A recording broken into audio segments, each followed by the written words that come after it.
Foi assim que a igreja cristã foi estabelecida. Cristo selecionou primeiro umas poucas pessoas e ordenou-lhes que o seguissem. Estas foram em busca de seus familiares e conhecidos e levaram-nos a Cristo. É desta maneira que devemos trabalhar. Vosso êxito não dependerá tanto de vosso saber e consecuções, como de vossa habilidade em chegar ao coração das pessoas. Evangelismo da amizade. Você acredita no evangelismo da amizade? Você está acreditando no plano divino. O evangelismo da amizade quer dizer o fato de um amigo contar para outro, e esse amigo contar para outro, e esse amigo contar para outro. Esse não é um plano humano, esse não é um método. E não é para pensar assim, este é mais um método. Não é mais um método, é o método que Jesus tinha na mente quando iniciou o programa de evangelização, ainda com seus discípulos. Eu vou dar fundamento bíblico àquilo que estou falando. Veja, aqui em São João, capítulo 1, a partir do versículo 35, diz assim: No dia seguinte estava João outra vez na companhia de 2 de seus discípulos. E vendo Jesus passar, disse: Eis o Cordeiro de Deus. E então os 2 discípulos, ouvindo dizer isto, seguiram a Jesus. Aqui está. Veja, aqui começa o evangelismo da amizade. João está aqui, seus 2 discípulos estão aqui. Jesus passa. João, que era discípulo, entre os discípulos e João havia um relacionamento de amizade. Mestre e discípulos, companheiros, se conheciam bem, sabiam qual era a data do aniversário, conheciam seus nomes, havia amizade. Então João levanta Jesus, eis aí o Cordeiro do mundo. E o que acontece com os discípulos? Eles vão correndo atrás de Jesus. Aí começou o evangelismo da amizade. Mas não é só isso. Continua o texto bíblico um pouco mais adiante. Agora continua com o versículo 40. Era André, o irmão de Simão Pedro, um dos 2 que tinha ouvido o testemunho de João e seguido a Jesus. Este André, ele, achou primeiro o seu irmão Simão, a quem lhe disse: achamos o Messias. Muito bem.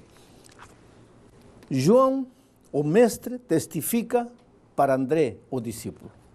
Tem um vínculo de amizade. O que faz André? Não sai correndo, batendo portas estranhos. Ele corre e procura seu irmão, Simão Pedro. É seu irmão, seu parente, seu familiar. E o que faz? Leva ele para Jesus. Aí Jesus se encarrega de transformar a vida de Pedro. Mas não fica só por aí. Continua no versículo 43, diz assim: No dia seguinte resolveu Jesus partir para Galileia e encontrou a Filipe, a quem disse: segue-me. Versículo 44. Ora, Filipe era de Betsaida, cidade de André e de Pedro. Por que esse texto está aí? Filipe era de Betsaida, cidade de André e de Pedro. Ah, tem uma razão. Quem falou de Jesus para Filipe? Porque Filipe já estava no vale da decisão. Ele já estava esperando um empurrãozinho. Quando Jesus aparece, faz assim e já Filipe sai correndo. Mas quem tinha falado, quem tinha preparado o terreno, o coração de Filipe?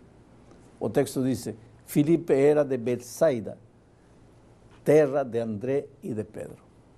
Agora você vê, querido, aqui como funciona a dinâmica da amizade. João fala para o discípulo André fala para o irmão Pedro fala para o vizinho Filipe. E o evangelho, e aí Filipe não fica contente, vai para seu amigo chamado Natanael, e o evangelismo continua, o evangelismo da amizade. Agora quero te dizer uma coisa: muitos na igreja têm medo de bater portas de estranhos, argumentam que não sabem dar estudos bíblicos, têm medo de fazer evangelismo laico, porque dizem: eu não sei pregar. Mas, querido, todo mundo pode ser amigo.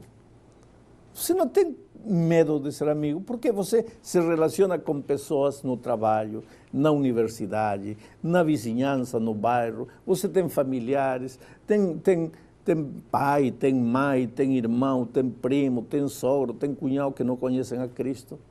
Pois vai aos teus e conta para eles quão grandes coisas tem feito o Senhor Jesus. Eu tenho uma pesquisa interessante, veja, e sempre faço isso. E se eu estivesse ao vivo contigo, também faria. Eu pergunto às pessoas, a ver, quero que levantem as pessoas, quantos estão na igreja, porque um dia alguém, um estranho, um desconhecido, bateu a porta e levou o evangelho.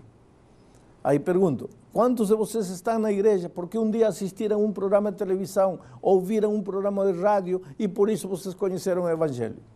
Depois pergunto, quantos de vocês estão na igreja? Porque um dia foram a uma campanha de evangelismo público, sozinhos, ninguém os levou, foram sozinhos. E agora estão na igreja por causa disso. E depois, finalmente pergunto, e quantos de vocês estão na igreja? Porque um dia um amigo, um irmão, um vizinho, um parente falou de Jesus.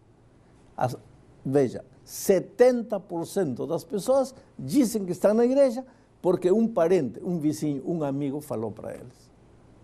Agora é interessante, nós gastamos milhões e milhões de dinheiro no mundo, como igreja mundial, para termos rádio, televisão, e tudo isso é importante, querido, tudo é importante, mas a pessoa-chave é o membro de igreja, contando a seu amigo. Porque o canal de televisão pode estar pregando o evangelho 24 horas por dia. Um e outro, de casualidade, vão a sintonizar. Mas é melhor se você, como membro de igreja, procura um amigo e diz, olha, tem um programa bonito neste canal, assiste comigo.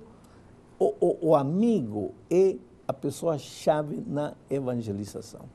Sabe por quê? A testificação é muito mais efetiva quando vem de um conhecido do que de uma pessoa desconhecida. Nós vivemos em tempos quando todo mundo tem medo de todo mundo. Quem abre a porta para um estranho? Quem abre a porta para um desconhecido? Mas teu amigo, não. Aí você abre o coração. Por isso é que Jesus disse que o melhor método, que não falha, é relacionar-se com as pessoas como quem quer fazer-lhes bem. Gaste tempo na amizade, investa tempo em fazer-se amigo. Não chegue falando de religião, não. Sabe, às vezes esse é o erro que comete o recém-convertido. Ele, como descobriu tanta maravilha na palavra de Deus, sai desesperado e que faz? Quer fazer praticamente engolir pela boca assim, toda a doutrina bíblica no amigo, na esposa, no cunhado, no sogro, que não aceitaram a verdade ainda. Calma, calma. Vai, aproxime-se das pessoas como amigos. Se o evangelho realmente transformou tua vida, pois você vai ser um melhor genro, um melhor cunhado, um melhor marido, uma melhor mulher, um melhor pai, um melhor filho. E então, quando tua vida é transformada, quando essas pessoas que te conhecem veem que tua vida está transformada, porque eu conheço, por exemplo, o exemplo de um patrão duro, um patrão intransigente, um patrão que gritava a todo mundo, chutava em todo mundo, pois é chefe, patrão, e de repente ele se converteu. E ao converter-se, o que fez? Reuniu a todo mundo e começou a pregar o evangelho? Não fez nada. Simplesmente a vida dele mudou. Deixou de ser intransigente, deixou de ser duro, deixou de ser radical, começou a ser compreensivo, começou a cumprimentar as pessoas que antes não cumprimentava ninguém, começou a se preocupar pelos empregados que tinham necessidades, para estender a mão para eles, para colocar uma mão sobre o ombro deles. E o que aconteceu? Os empregados começaram a perguntar-se, o que está acontecendo? E um dia um deles se atreveu e disse, patrão, a sua vida está mudando, o senhor é um homem melhor, me desculpe o atrevimento. O que está acontecendo com o senhor? Aí ele olhou para ele e disse, você quer saber o que está acontecendo? Sim. Aí ele pegou a Bíblia e disse, olha o que encontrei. E o que você acha? Esse trabalhador agora, esse empregado, vai querer ouvir a um patrão cuja vida mudou? Claro que sim. O problema, querido, é que você precisa permitir que o Evangelho realmente faça transformações na vida. Porque assunto de testificação não é apenas assunto de ter mudado a maneira de pensar, ter mudado a doutrina. Tem que mudar de vida. Isso é que vai cativar as pessoas que vivem a seu lado. E então, quando essas pessoas ficarem cativadas, aí chegou o momento de apresentar a verdade, de apresentar a doutrina. E a doutrina são as soluções divinas para os dramas e os problemas do ser humano. Oh, querido, não tenha medo de testificar. Não tenha medo de pregar o Evangelho. O Senhor Jesus ama você. Você é muito precioso aos olhos de Deus. E tem uma coisa. Quando você chegar ao reino dos céus, se nesta terra você... O que deve fazer, veja? O que deve fazer você? Primeiro, pense. 3 nomes de amigos, de vizinhos, de companheiros, de família, de parentes. E comece a orar. E depois aproxime-se, chegue perto, sem falar de religião, cultivando amizade, seja atento, bondoso, carinhoso. Depois, quando as inquietudes surgirem no coração deles, fale de Jesus, fale da doutrina, dê um estudo bíblico. E quando você chegar no reino dos céus, vai se surpreender com as maravilhas. Gente que chegará e dirá, olha, um olhar seu, uma mão estendida sua, uma palavra que você me deu num momento de dificuldade, mudou minha vida. Obrigado porque você soube ser um amigo, porque você soube me estender a mão no momento que eu mais estava precisando. Que Deus te abençoe, que o gozo e a alegria da recompensa final, da coroa com estrelas lá nos céus, te acompanhe por toda a eternidade. Que Deus te abençoe. Foi assim que a igreja cristã foi estabelecida. Cristo selecionou primeiro umas poucas pessoas e ordenou-lhes que o seguissem. Estas foram em busca de seus familiares e conhecidos e levaram-nos a Cristo. É desta maneira que devemos trabalhar. Vosso êxito não dependerá tanto de vosso saber e consecuções, como de vossa habilidade em chegar ao coração das pessoas. Próximo tema: oração intercessora.